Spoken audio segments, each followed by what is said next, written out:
Umamin nga si Claire Castro sa isang media interview, kumbaga huling-huli po sa kanyang sariling bibig, na siya po ay nagsasalita at lahat na kanyang sinasabi ay galing po kay Bongbong Marcos. Aprobado kung ano man ang kanyang sinasabi. So, ibig sabihin sa mga sinasabi niya dito sa kanyang mga media interview, no, na inaatake si VP Sara, mga personal na pag-attack, at dito rin, sa kanyang mga vlog, ay talagang galing po or utos ni Bongbong Marcos. Diba? Kasi sinabi niya lahat na kanyang ginagawa or sinasabi is aprobado ni Bongbong Marcos. Anyway, napansin lang po natin, dito po sa kasuotan ni Claire Castro, di ba? Ang suot niya is damit ba yan ng Chinese? Pero lakas po ito maka-anti-China, mga kababayan po natin.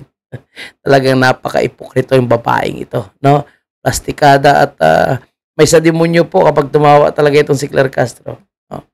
Anyway, yan po yung ating pag-uusapan at bago ang lahat, huwag kalimutang i-like ang video ito. Sige, simulan na po natin itong mga pag-aamin ni Claire Castro, no? At hair follicle, namin niya rin na talagang napipiko na siya. Kasi napakasimpleng tanong pero bakit hindi magawa ng kanyang amo? Play natin. Pwedeng magsalita nang wala siyang go signal. Hindi ako pwede magsalita kung wala siyang go signal.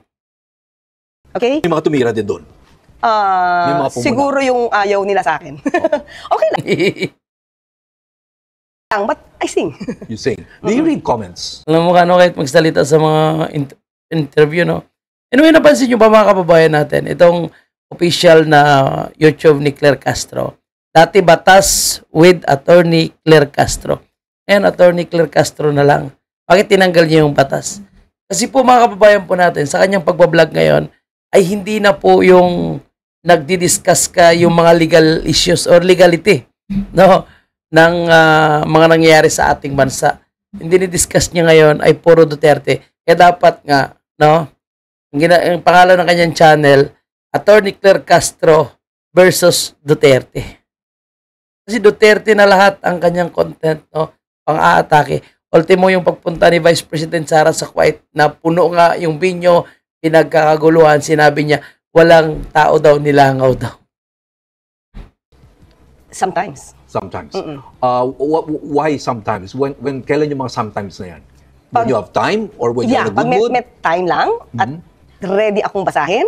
Kapag ready ako basahin, I know na tatawanan ko lang sila. Yun. Hindi ka napipikon? Hindi. Kasi pag napikon ako yung talo eh.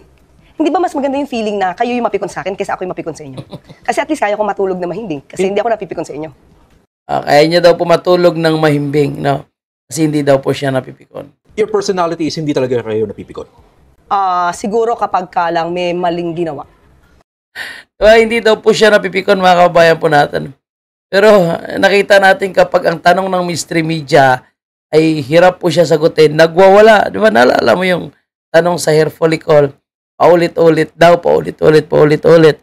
Tapos tinatanong niya yung si Miss Eden Santos kung sino yung nagsabi, kaya sinabi ni Miss Eden Santos na siya yung nagtatanong.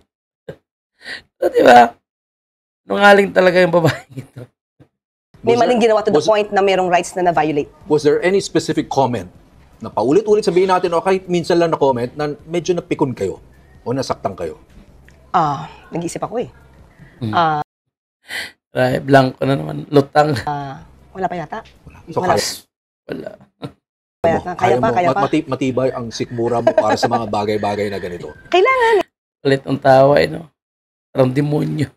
Kasi hindi ako pwedeng panghinaan ng loob. Kasi pag pinanghinaan ako ng loob, paano ko pa malalabanan yung mga fake news? Di ba? Yun, mga kababayan natin. Siya yung nagpapakalat ng fake news, no? Pinapalusot niya yung issue na na hindi niya daw sinabi na si VP Sara ay nagbabiyahe na walang travel authority. May kopya tayo niyan, mga kababayan po natin, na sinagot niya mismo sa Mr. Media na sinasabi niya, madalas daw nagbabiyahe si VP Sara na walang travel authority. Diyan pala ikaw yung fake news. Yung doon sa, sa drug war na yan, no? Yung nilabas niyo yung mga listahan ng mga barangay. Di ba fake news yun? Na blanco yung mga dokumento. Tapos hindi nakalagay doon yung mga pangalan talaga ng totoong mga barangay. Pinatay nila yung issue na yun, mga kababayan natin. No? Hindi na sila naglabas ng mga listahan ng barangay. Yung pangalan mismo ng barangay, sinalagay nila doon mga number. Pinatay na nilang issue na yun. Hindi na pinapayagan na itanong yun dyan sa kanyang press con. Kasi, alam nyo ba mga kababayan natin, baka may mga kababayan po tayong hindi alam, no? Bago makapagtanong, yung mainstream media, dumadaan mo na yan sa screening yung mga kini-question nila. Depende kung anong aprobahan. Pero kung pagtatanong regarding po kay Vice President Sara, approve agad yan. O sige, kay Sara, okay, approve yan. Sagutin ko yan. Pero pag kay Bongbong Marcos, mga malalim, hindi nila sinasagot. Alam mo naman ang tawag sa'yo sa social media, di ba, ng mga nagko-comment, anti-clear. Takdog. Marami. Is that something na natutuwa ka, naaliw ka, o medyo, do you take it as a compliment? Or as a... I don't know. Hindi ko ma-feel kung okay siya o hindi. Neutral lang siguro. Eh kung tinawag niyo kong anti-Claire, okay lang. I don't care. Okay. It's very parang early on when you came in as a anong tawag ang Press officer. As a press officer. Ang napansin ng mga tao parang ito ang Malacanang under BBM is on attack mode. Was that the marching orders from the palace, from the president? I did not receive any marching order to be an attack dog. Yung ginagawa mo sa palasyo, attack dog na yan Yung palagi mo na lang binabanatan si BP Sara, di ba? Yung hugot mo lagi na banat kay BP Sara sa kanyang pagta-travel, no? Sa kanyang pinaglalaban na makauwi agad itong si President Duterte.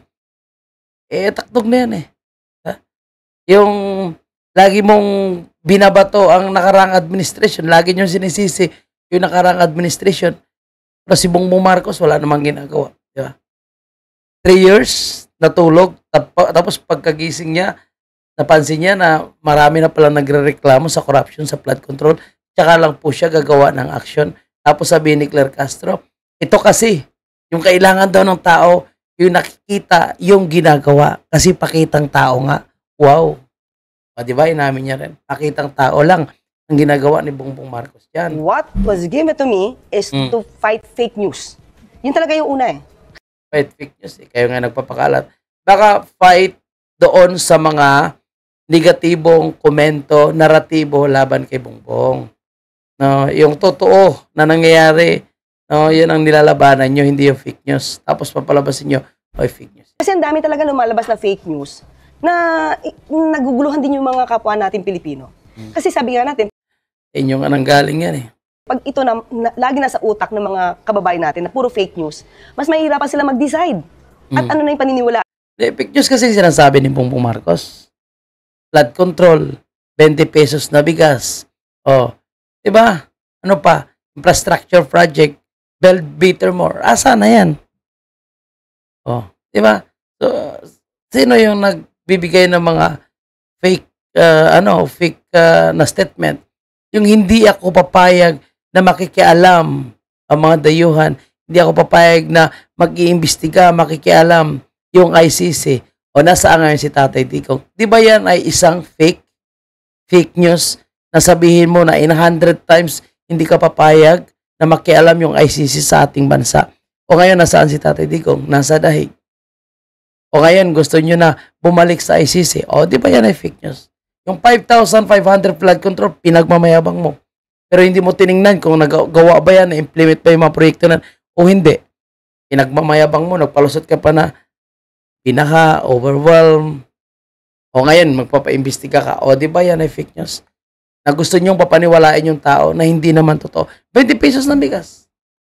Asan yung 20 pesos na bigas? Doon lang sa kadiwa ng Pangulo. Pero yung pinangako, para sa lahat. O, kung para sa lahat, dapat meron sa merkado. Meron sa mga grocery store. Wala naman. Tapos allow 10 kilo lang sa bawat pamilya na pwede papayagan. Tapos yung mga farmers, kung bibili sila ng 20 pesos na bigas, kailangan mag-sign up pa sila doon isang parang membership or application ng Department of Agriculture. Nila, totoo ba to o hindi? So that's one of my tasks, to fight fake news. So, attack dog, I don't Parang ano lang yan, parang investigation sa flood control. Yung fight against fake news. Kasi paano mo imbestigan yung flood control, sila yung involved. Ngayon, paano mo lalabanan ng fake news, ibunganga mo nga mismo, puro fake news at propaganda yung ginagawa mo kay Vice President Sara. Araw-araw na pagla-livestream, binabanatan mo, Duterte. Di ba yung agenda mo is mag-educate regarding sa batas, lahat ng mga issues. Ngayon, naging attack na siya, pati propaganda sa kanyang pagbablog.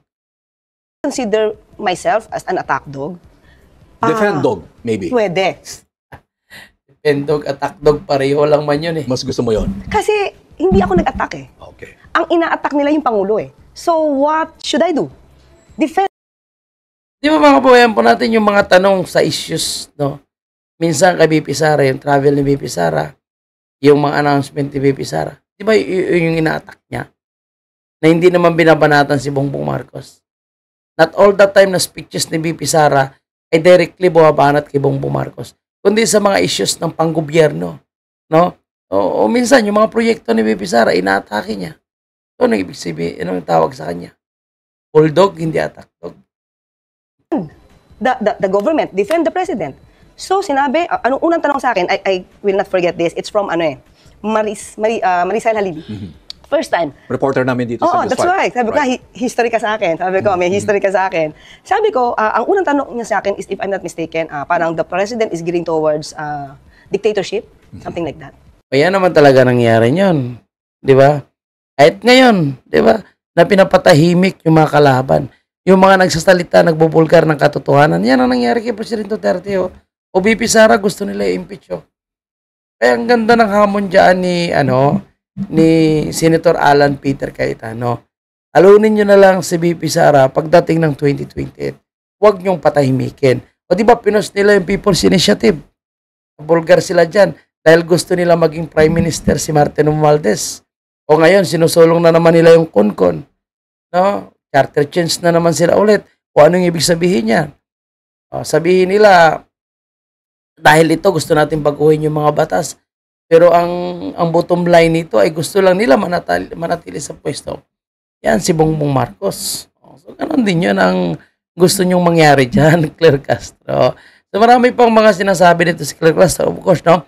Sinasabi niya nga na lahat na kanyang ginagawa, no, lahat na kanyang pang-atake sa Duterte o lahat ng mga sagot sa mga katanungan ay galing kay Bongbong Marcos. So pati yung pagiging propagandista niya, no, pati itong pag-attack niya sa mga senador ngayon na nag-archive nitong impeachment against kay Vice President Sara, probado ni Bongbong Marcos. Bakit hindi niya pala inaatake yung mga kongresista na involved sa flood control? Yan ang napakalaking issue na dapat imbestigahan. Yan ang napakalaking issue na dapat niyang banatan. No? Hindi yung puro mga senador dahil si Chis Escudero may nagsusuporta sa kanya na kasama daw sa anomalya sa flood control. Senator Bongo, yung isa sa mga relative ni Senator Bongo, may kontrata daw sa gobyerno. Si Senator Bato, binabanatan niya rin. Di ba? Pero yung mga kongresista na involved talaga sa anomalya sa flood control, lahat nga dyan, hindi niya binabanatan. Si Mayor Magalong, na tumatayong witness ngayon, binabanatan niya dahil ayaw ilabas ni Mayor Magalong, ayaw ibigay sa kanya ni Mayor Magalong. Sinasabi niya na puro salita lang, puro pagpapa-interview lang ito si Mayor Magalong. Dapat daw pangalanan, dapat daw ilabas. Mismo nga si Bongbong Marcos, diba? Na siya yung mas makapangyarihan na walang takot, no? Pero hindi kayang ilabas yung mga involved sa flood control. Pero pag makasalita ito si Claire Castro at banatan si Mayor Magalong, akala mo, no, siya na yung magaling. Anyway, mga kabayan po natin, yan lang ang gusto natin ipakita sa inyo, no? Yung ilang part nitong interview na ito, kung saan may ibang part na sinasabi nga ni Claire Castro na siya daw po ay hindi attack dog, pero siya daw ay defense dog. Walang pagkakaiba yon. Okay? So, yan lang po muna mga kabayan po natin. Maraming update pa tayong dapat sasabihin, pero okay na muna ito. Ano na lang natin sa ating mga live videos. Thank you and God bless mga kabayan. Maraming salamat.